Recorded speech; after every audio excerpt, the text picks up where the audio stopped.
If it is overwhelmingly directionally correct, it's doing a really good job.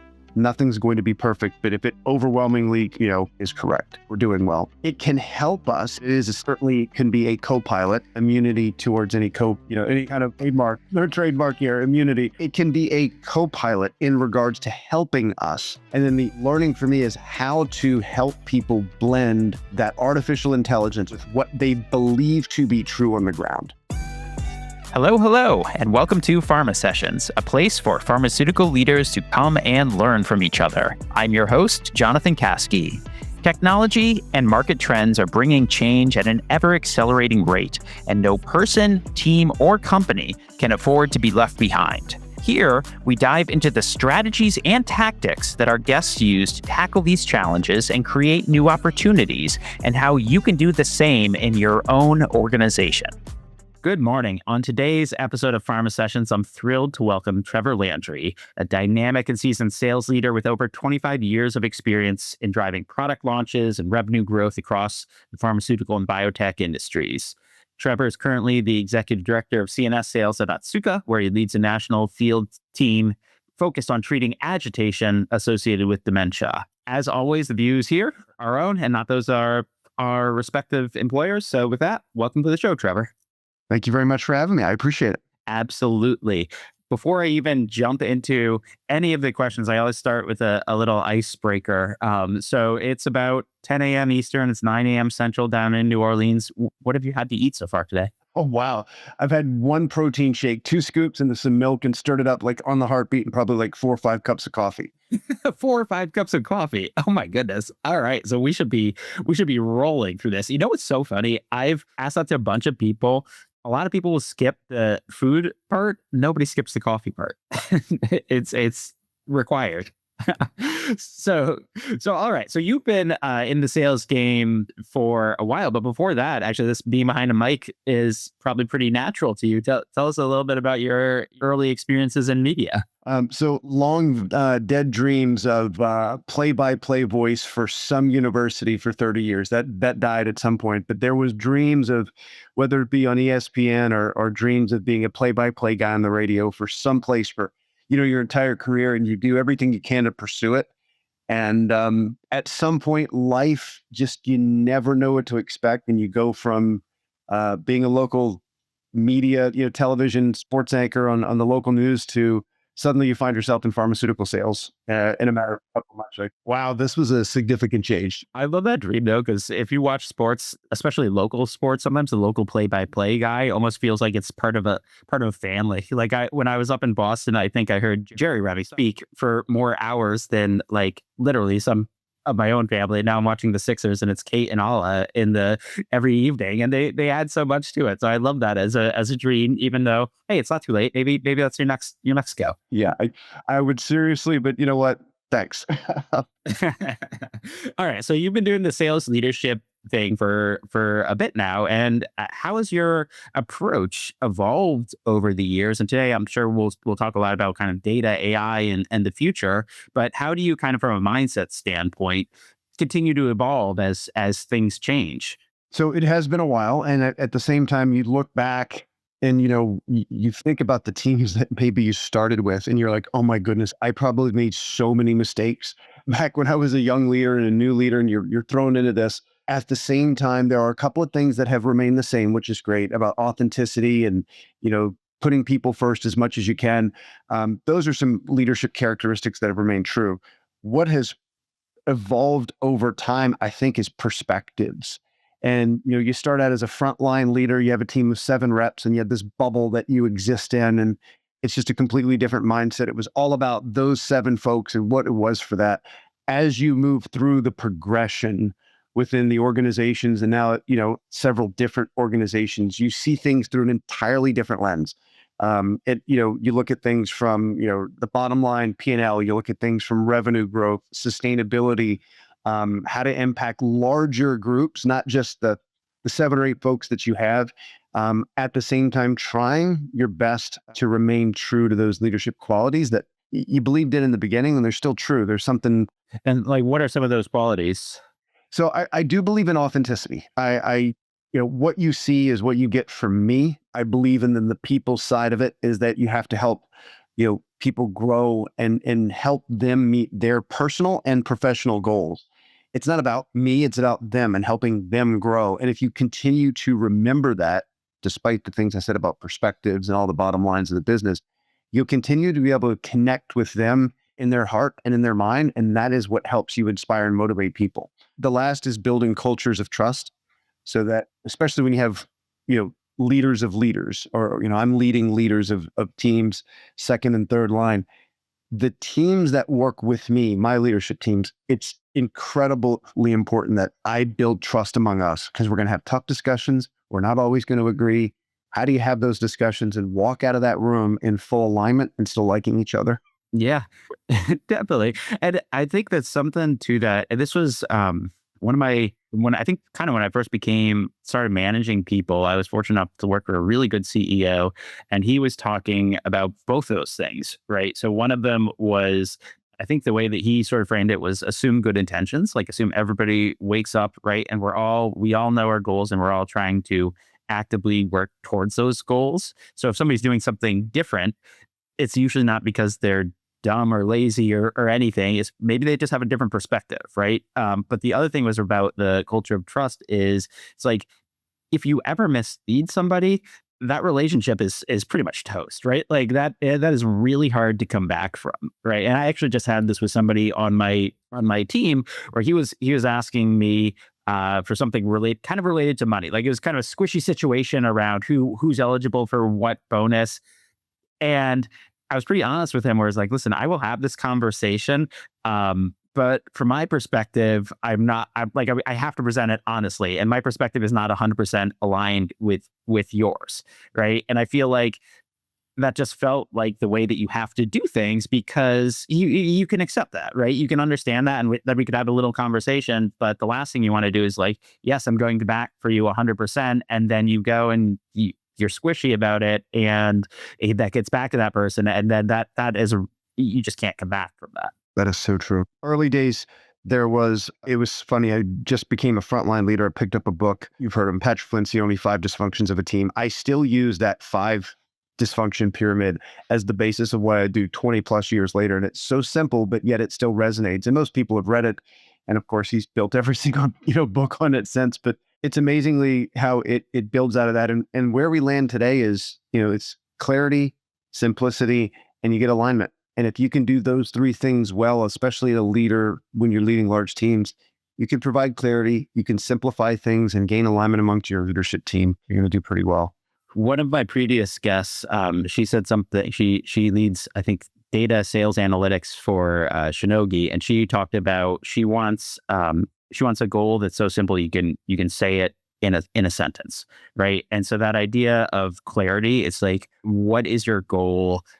How do we get alignment, right? It can't be a screed, right? It needs to be a couple bullet points, right? Like super, super, super tight. And then all the strategies or the tactics that roll up to that start to become much more clear as to why you're doing things. And then that helps bring in alignment as you're bringing change, right? And you're saying, I want you to do something different for certain reasons. And it's, people understand that, right? If they understand the goals. To build on your point, and it goes to when you talk in the broader organization, the same goes for any of the cross-functional teams. And this may in some future discussions, nobody wakes up with the intention of, I'm going to confuse the heck out of people today, or I'm going to make it so complicated for people to do their job. Everyone has good intentions, whether it's the tools and resources they bring, what they're trying to add value to, their co-partners in the organization.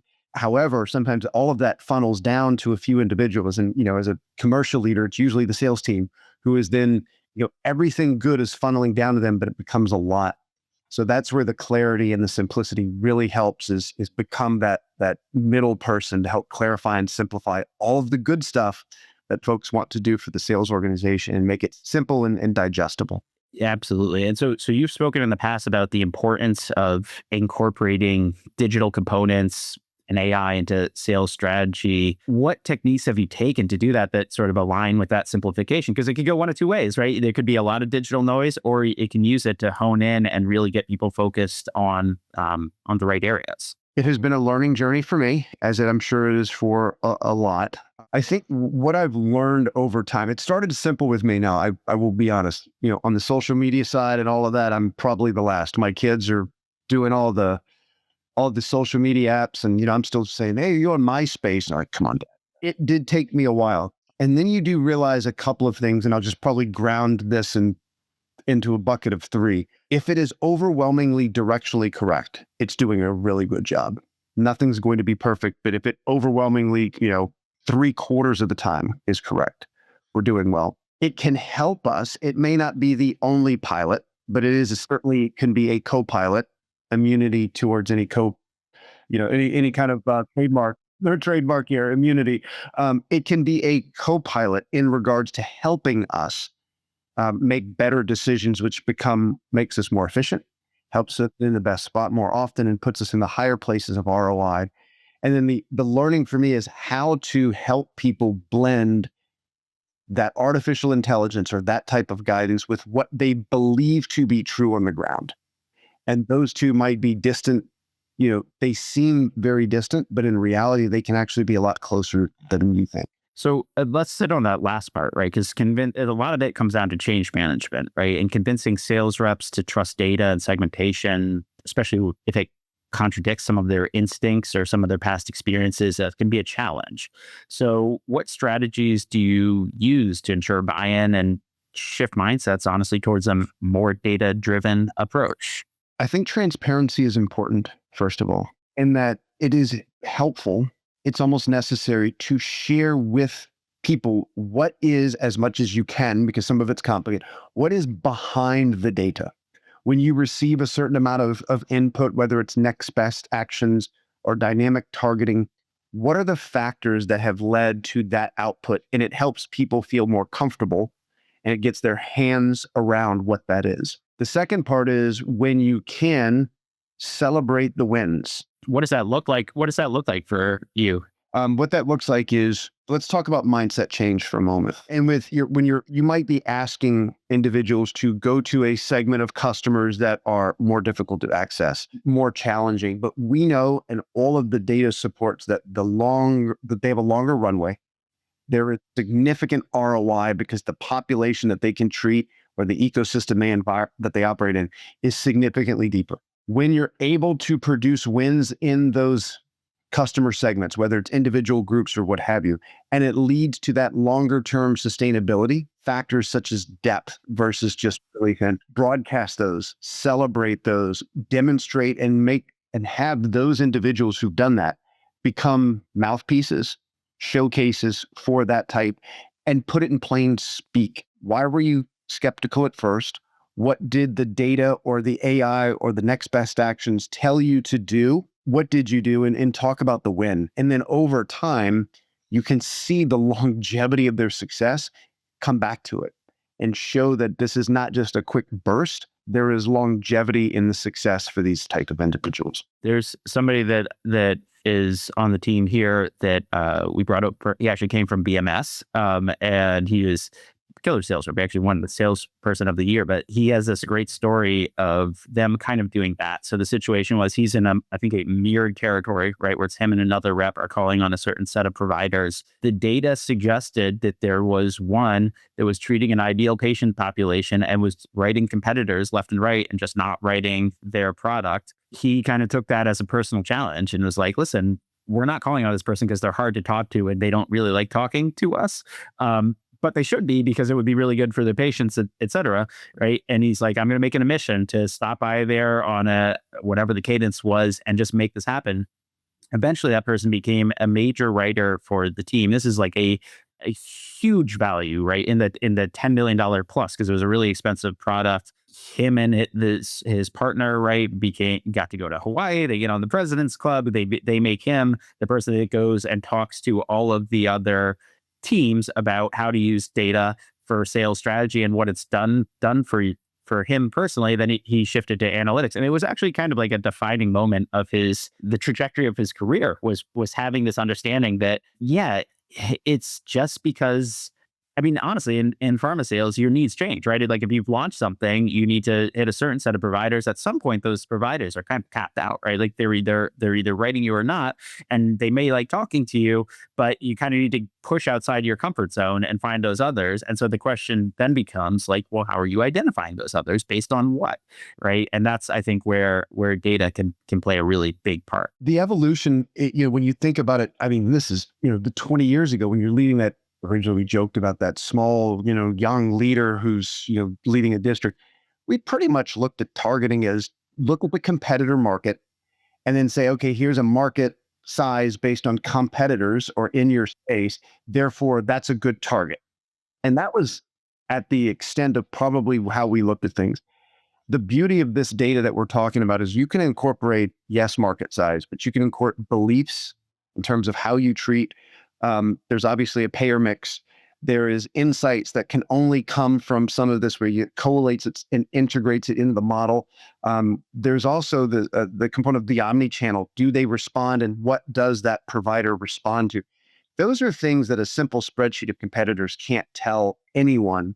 That's where I think harnessing that power into one output that can help you lead to those deeper ponds or better, if you will. And so are you looking at where is artificial intelligence factoring into this, right? Because that is a pretty complex scenario, and it could be approached by like a traditional big data approach. It could be AI in any numbers of those. Where are you looking at AI factoring in? So there are two, it seems to surface itself for me. One is actually on the target list that you had, and what has generated that target list. I firmly believe and know that AI has played a factor in creating the segmentation. So we take whatever the customers might be in your geography, and you put a label on it. It's usually based on some type of mix between beliefs, insights, treatment algorithms, and of course the mix of patients that they see and the competitors and so forth that they write. And you prioritize yourself into however many segments. We have 3. I had 4 tiers at the other organization that I worked with. One of those or 2 of those segments or tiers are going to be the most important, most of value, short-term business, and long-term sustainability. That's one way it can manifest itself. The other is on this concept of the next best action, which is a little more dynamic, where there are other factors, everything I just talked about, but also did they open up a rep-triggered email? Did they respond well to something omni-channel and a non-personal type of promotion? Or did they write without even having a call or an engagement with a sales representative? Then you become into this different category where the constant, I'm going to call it AI, we're going to just call tells the individual that you should go here. This is ideally what the next best action should be. And this is why. And the individual can then accept and act on that or ignore the suggestion. Those are 2 ways I think it's trickled down for the sales representative to feel that almost. Yeah, that makes a lot of sense. And it's always interesting to me where I think pharma sometimes has a really good opportunity to look at the way that other industries are managing some of these types of things. So what comes to mind as you're describing that, like I've always been on the vendor side working essentially for tech startups, right? And that what you're describing is not new at all. If you're in a non-regulated industry, like if somebody hits your website, that they call it lead scoring, right? Like that bumps them up a little bit. Then if they respond to our version of a rep triggered email, that bumps them up, and eventually they hit the threshold. It's like, okay, this person merits, some attention. So I'm just wondering, do you have, when you're talking with your marketing people or some of your contacts across these organizations, how often are they looking outside the industry for things where there are less constraints, right? If you're not in the pharma world, so they're able to be a bit farther advanced with some of this digital understanding of the people they're trying to talk to. It's an excellent question, and one that I would say I don't know for sure how much they're looking outside. I would make the small assumption or easy assumption that they are. Where I've really seen the merging of the two is probably taking a lot of that outside influence, and exactly what you're talking about. This lead generation is the responses and the click rate, the open rate to the variety of different inputs and touch points that pharma now is exploring with customers. That's probably where I've seen a larger integration in getting to a point where we're using all the resources that we have and all those touch points to make better decisions on customers that could be open to us. And then categorizing some of these as digital only promotion or non-personal only promotion, as opposed to wasting or spending the time of a sales rep, very valuable FTE time on these only customers. Let's put them in the non-promotional category. I'm assuming that a lot of that influence is coming from outside portions or other industries. Yeah, I would think so, right? Because it's almost like what you said at the very beginning about, not being on the social, like I'm not on any social media. So you might have the best Instagram targeting in the world. I'm looking for a couch. You have perfect couch ads that are hitting exactly what I'm going for. I'm not seeing it, right? Just because that's not a channel that I choose to engage with. And doctors are the same way, right? Like some of them are not accepting a visit. Some of them, I don't know, go to Doximity or whatever, right? And so I think that to me is also where it gets really interesting. Is there is all that segmentation, but I feel like that is still an opportunity with like omni-channel today, is understanding where those different people are living, because we all have our habits, right? And usually we follow those same habits on a pretty regular basis. And those are investments to be made. I mean, you just brought Doximity, but depending on the therapy area that you're operating in, the HCPs that are the most engaged in that particular therapy are probably utilizing, whether it be, various sites, associations, they're using you within their EMRs. This is probably that's created just tremendous amounts of promotional opportunities, but engagement platforms that are going to target smaller specific groups. It's not going to hit the group. It's such precision of what's happening in all channels, including the promotional channel, right? It's definitely more precision targeting that we're doing. And what's so interesting, so this might be a little bit of inside baseball from the other side, but so for example, when I was at Hippocrates, right, which is a major place that pharma spends advertising budget, at the time, this is like 10 years ago or something, so I'm sure it's fine, but CMI, who's one of the big agencies, was what they were really trying to force everybody to open up their data so that they could be like this aggregator and say, okay, yeah, we can compare apples to apples, Hippocrates to WebMD to Medscape or whatever, right? And none of the vendors wanted to do that because like there's a lot of money to be made in that opacity of data. And so I have no idea where it's ended up. I've kind of left that space, but it's like some of these things are so good in theory. And then you get down to the nuts and bolts of it and like it doesn't pan out. And sometimes it's because of conflicting interests, right? Or other things. So this is to be one of the most interesting things about the pharmaceutical commercial world is just like how complicated it is, because there's so many ways that things can go wrong no matter what your plan is. So kind of like bringing it back to this conversation, a lot of the stuff you kind of want to adjust in real time, right? Or as close to real time as you can. So how do you weigh that? How do you weigh, okay, this seems like a really good strategy, we're going to let it play out, versus let's look at how this is actually working and when do we need to adjust? How do you manage that balance? That's probably the toughest one, because at some point you have to have this agility, but when does agility override any type of ability to just find out if what we're doing works? You know this, anyone. It does take a little bit of time. It takes a little bit of time to change habits. It takes a little bit of time to make impact. In the world that we're operating in, access takes time. I call it scheduled access, right? I can't do a lunch for a month. That might be the first time. That's a month from now. Do I want to change my strategy before that? Without getting stale. So to answer that question right up front, you need to know, or at least I've tried to become clear, back to that clarity and simplicity, be very clear of what are we trying to impact by doing X. For example, in the segmentation at the current organization, there are 3. The first, we have nearly everyone in that segment has tried the product once. That's great. So your breadth component, the breadth of prescribers, that's a checkbox. We don't even need to worry about that. Where they've fallen short is it's not a lot of depth. There has not been a lot of repeat writing. There's your marker of what you want to accomplish by doing whatever the strategy might be. So if we consider that there's a capacity of work that exists for any individual field sales rep, for example, deprioritizing that activity from low value targets or low value customers and reprioritizing that into these high value, if that indeed drives that depth component, which in this case is what your end goal is. It's a very simple, measurable goal. Give yourself 6 months. I'm making that up. Give yourself 3. Utilizing the segmentation, the reallocation of effort or call activity, and any of the resources that might be associated with this. And if that's next best actions or whatever might be the plan. And then set that time limit and make a decision quickly and firmly based on the inputs and the results at that 3-6 month time frame.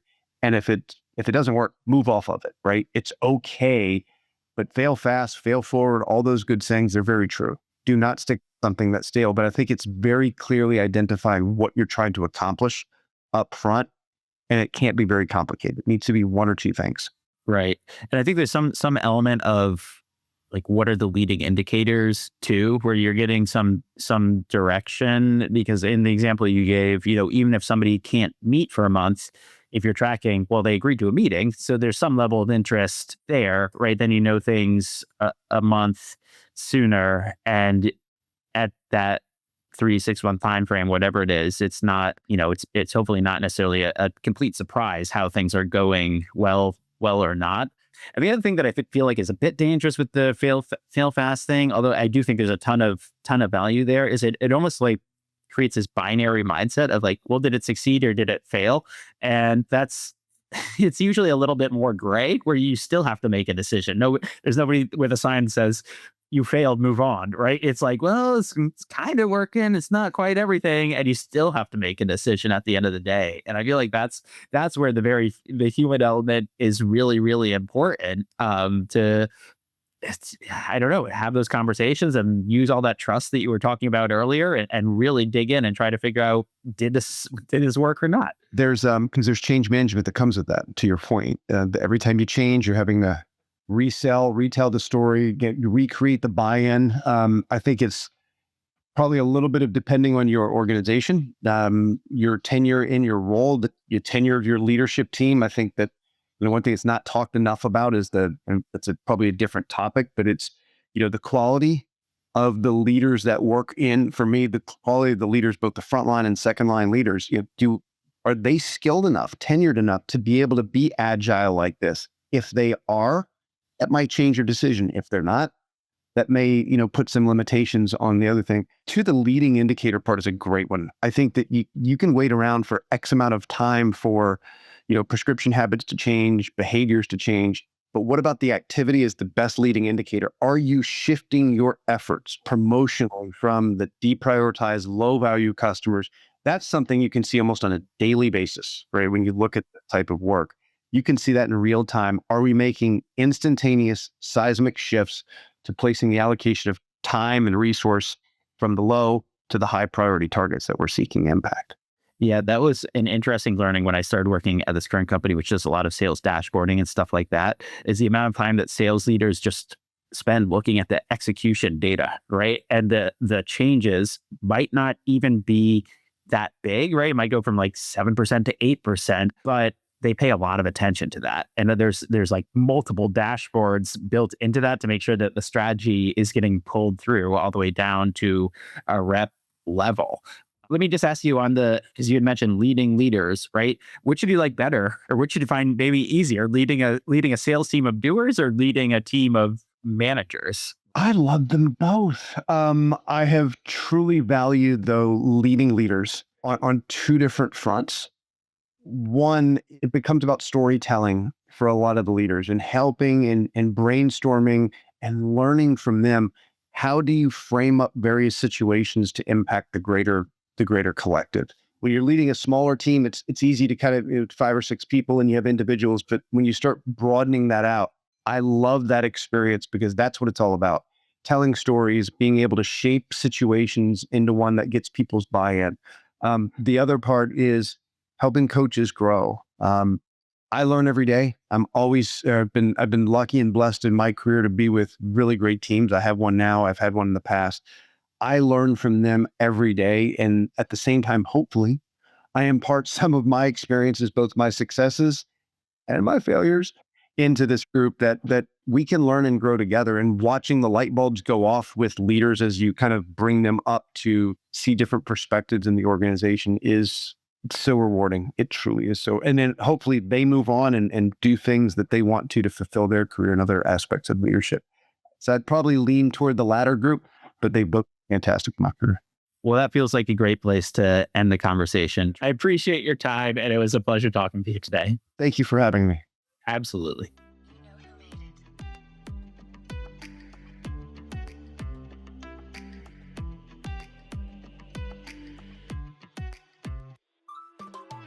And that's a wrap on today's episode of Pharma Sessions with me, Jonathan Kaskey. If you enjoyed today's conversation, don't forget to hit follow or subscribe and share it with someone else in the pharma world who might need to hear it.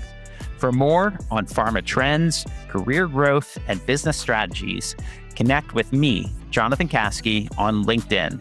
Until next time, thanks for listening.